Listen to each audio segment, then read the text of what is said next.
WhatsApp fined a record $266 million by Ireland over privacy breaches. But this is not really that surprising because we're talking about Facebook. We're talking about, social media companies that want all of your data on every single level. But let's get right into the story.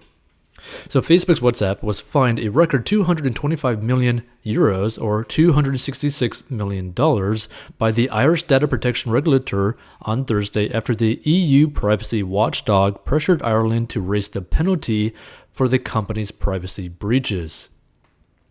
So WhatsApp said the fine was entirely disproportionate and that it would appeal. Still, the Irish fine is significantly less than the record 886.6 million euro fine meted out to Amazon by the Luxembourg Privacy Agency in July. That is insane.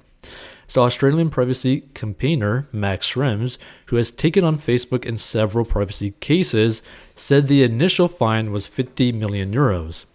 Ireland's Data Privacy Commissioner, DPC, the lead data privacy regulator for Facebook within the European Union, said that issues related to whether WhatsApp conformed in 2018 with EU data rules about transparency, which I highly doubt that they did. This includes information provided to data subjects about the processing of information between WhatsApp and other Facebook companies, the Irish regulator said in a statement. A WhatsApp spokesperson said in a statement that issues in question related to policies in place in 2018, and the company had provided comprehensive information. We disagree with the decision today regarding the transparency we provided to people in 2018. The penalties are entirely disproportionate, the spokesperson said. So EU privacy watchdog, the European Data Protection Board, said it had given several pointers to the Irish agency in July to address criticism from its peers for taking too long to decide in cases involving tech giants and for not finding them enough for any breaches. It said a WhatsApp fine should take into account Facebook's turnover and that the company should be given 3 months instead of 6 months to comply. Europe's landmark privacy rules, known as GDPR, are finally showing some teeth even if the lead regulator for some tech giants appears otherwise, said Ulrich Kelber, Germany's Federal Commissioner for Data Protection and Freedom of Information. So what is important now is that the many other open cases on WhatsApp in Ireland are finally decided on so that we can take faster and longer strides toward the uniform enforcement of data protection law in Europe, he told Reuters. Data regulators from 8 other European countries triggered a dispute resolution mechanism after Ireland shared its provisional decision in relation to the WhatsApp inquiry, which started in December 2018. So in July, a meeting of the European Data Protection Board issued a clear instruction that required the DPC to reassess and increase its proposed fine on the basis of a number of factors contained, the Irish regulator said. So following this reassessment, the DPC has imposed a fine of 225 million euros on WhatsApp. The Irish regulator also reprimanded and ordered WhatsApp to bring its processing into compliance by taking a range of specified remedial actions. The Irish regulator had 14 major inquiries into Facebook and its subsidiaries, WhatsApp and Instagram, open as of the end of the last year. Schrems said he would monitor the company's appeal closely. It is to be expected that this case would now be before the Irish courts for years, and it would be interesting if the DPC is actively defending this decision before the courts, as it was forced to make such a decision by its EU colleagues at the EDPB, he said. Yeah, so it's going to be pretty interesting, right? And the thing is, this is going to continuously be an issue as time goes on, right? It's going to be a massive issue for WhatsApp, obviously under Facebook. It's going to be another issue for Facebook itself, and it's going to be an issue for Instagram as well, right? And they're all, within the umbrella of the Facebook company. And the thing that people got to understand, right, is that countries are starting to realize just how powerful these social media companies actually are and how dangerous or potentially dangerous that some of these social media companies are, right? To their way of life, to their government structure. Because you got to think about it, right?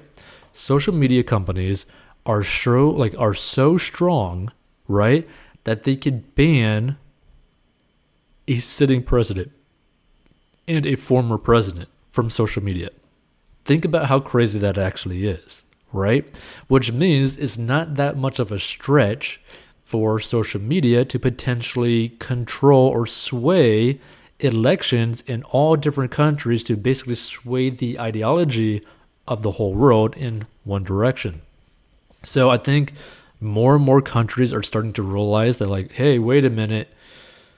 All these social media companies are getting massive amounts of data on every single individual within our country, and they have the ability, they have the power, and potentially even the motive to sway how they think or what they do, right?